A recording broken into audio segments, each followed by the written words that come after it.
Emangku ketunduk kuntel pagupong lera lere sompong goyong dele ating sir ponggele popong sir ponggele popong. Assalamualaikum warahmatullahi wabarakatuh. Dan selamat pagi. Perkenalkan, nama saya Violita Saskia Lutsman. Pada kesempatan kali ini, saya dan teman-teman akan mempersembahkan sebuah cerita rakyat yang berasal dari Jawa Tengah. Ada yang sudah tahu judul ceritanya? Ya, cerita ini berjudul Timun Mas dan Raksasa.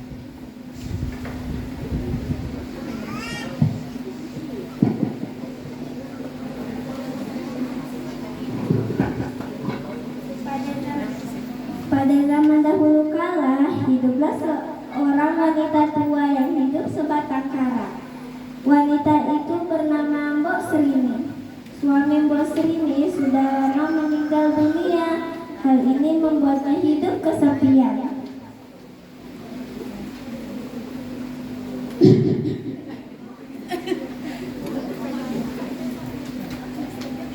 Malas sekali nasibku, sudah tua masih bersendirian. Seandainya aku memiliki anak, pasti akan sangat menyenangkan. Pada suatu malam, Mbok Srini bermimpi bertemu dengan sesosok raksasa. Dalam mimpinya, raksasa tersebut meminta Mbok Srini untuk mengambil suatu bungkusan di dekat pohon besar yang berada dekat hutan, tempat Mbok Srini biasa mencari kayu bakar. Untuk membuktikannya, ia pun bergegas pergi ke hutan dan mencari pohon besar itu. Benar saja, ia menemukan sebuah bingkisan kecil. Saat dibuka, ia menemukan biji mentimun. Apa maksud raksasa memberiku sebutir biji mentimun?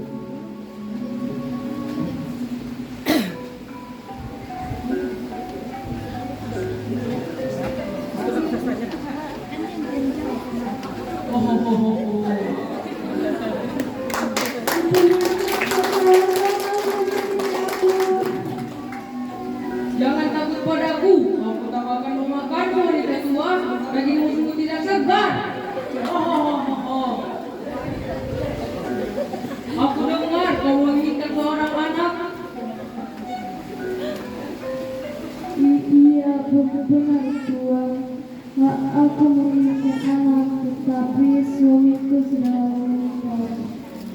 Sekarang kata begitu, biji timun yang kau pegang itu, lalu kau akan mendapatkan apa yang kau inginkan. Benarkah bisa begitu, Tuan? Tentu benar, tapi semua ini kau kira tidak ada syaratnya. Apa syarat yang harus aku lakukan, Tuan? Aku akan berusaha untuk melakukannya, asalkan aku benar-benar bisa mendapatkan anak. Jika nanti anakmu sudah berumur 17 tahun, ia akan aku ambil dan aku akan memakannya dengan lahap. Kamu sanggup? Saking besar keinginannya memiliki anak, Mbok Srini pun langsung menjawab dan menyuruti syarat dari raksasa itu.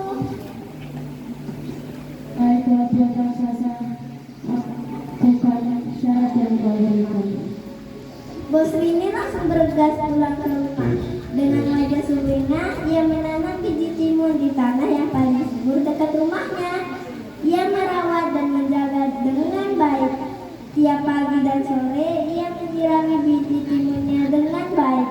Tak disangka-sangka, biji itu tumbuh menjadi pohon dengan cepat. Lalu muncullah timun berwarna kuning kemasan. Warnanya sangatlah cantik. Mbok Srini sudah tak sabar menunggu kedatangan anaknya itu. 2 bulan kemudian, timun itu tumbuh sangat besar, melebihi buah mentimun pada umumnya. Karena dirasa sudah matang, Mbok Srini segera memetik timunnya. Ini sama, aku sudah tak sabar untuk membelanya. Ia lalu membelah mentimunnya dengan sangat berhati-hati. Saat berhasil membukanya, ia sangat terkejut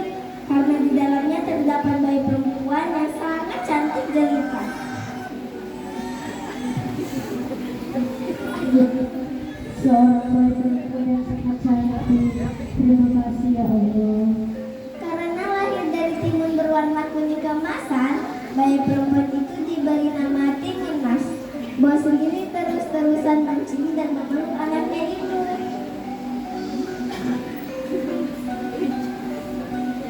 Menjadi gadis baik hati. Timun Mas tumbuh menjadi gadis yang lemah lembut dan rajin membantu ibunya.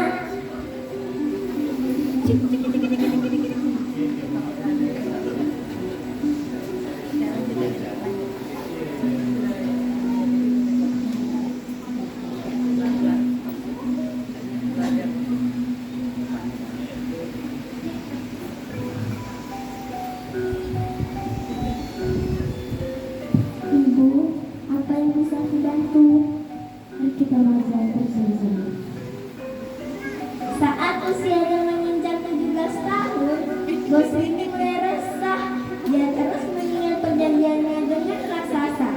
Melihat ibunya bersedih, Timun Mas menghampiri ibunya.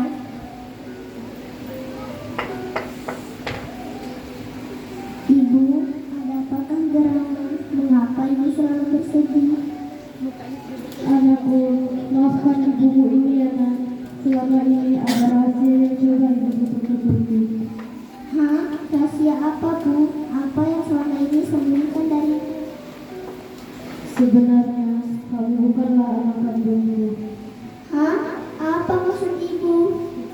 Bos Rini mulai menceritakan semua yang dialaminya dari awal hingga akhir.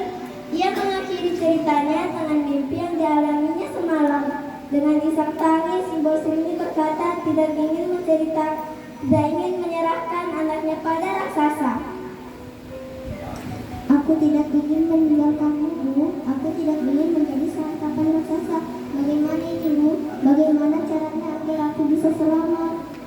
Mendengar ungkapan anaknya, Bos Rini pun termenung dan memikirkan hal apa yang harus dilakukannya untuk menyelamatkan anaknya itu. Setelah berhari-hari memikirkan cara untuk menyelamatkan anaknya, akhirnya Bos Rini memutuskan untuk pergi ke gunung untuk menemui seorang petapa. Bos Rini menuju ke gunung dengan membawa serta Timun Mas.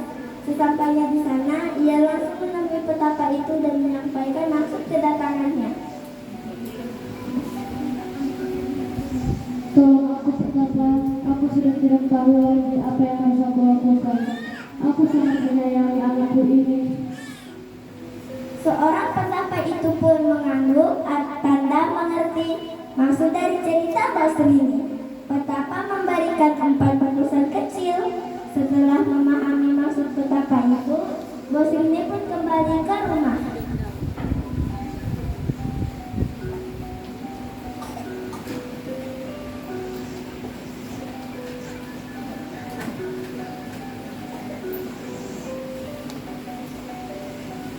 Dua hari kemudian, tepat pada hari ulang tahun Timun Mas, raksasa datang ke rumah Bos Rini.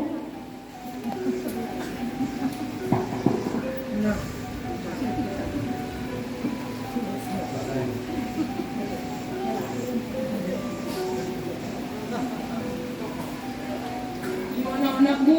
Tahu sudah lapar. Ho ho ho ho. Aku tidak ingin menyerahkan anakku. Dia milikku. Kau tidak seharusnya mengambilnya dariku. Bos Rini segera memerintahkan Timun Mas untuk berlari ke hutan. Raksasa geram, ia marah dan mengejar Timun Mas. Bawa buku ini bersamanya. Baik, Bu. Kau adalah santapanku. Aku datang sabar ingin memakanmu. Aku bukan santapanmu, jahat.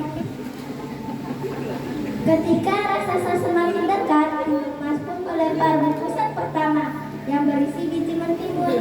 Dalam sekejap, biji-biji itu berubah menjadi batang timun yang menjalar dan melilit tubuh raksasa. Namun raksasa itu berhasil lolos dan mengejar gadis itu. Jangan bermain-main denganku, Timun Mas. Timun Mas berlari dengan sangat kencang. Saat raksasa mendekat, ia lalu melemparkan bungkusan kedua yang berisi jarum. Jarum-jarum itu lalu berubah menjadi bambu-bambu runcing yang menghalangi raksasa.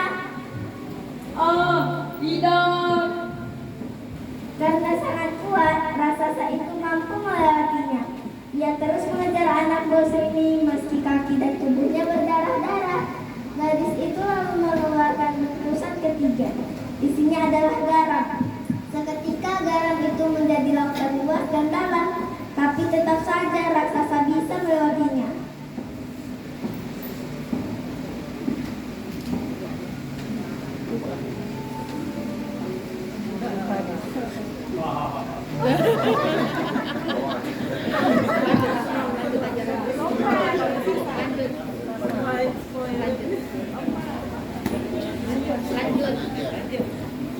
Dengan penuh keyakinan dan tenaga yang tersisa, Timunah pun melempar bungkusan terakhir.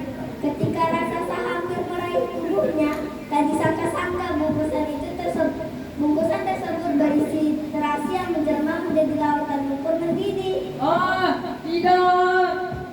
Raksasa pun tenggelam dalam lumpur panas, dan Timunah berhasil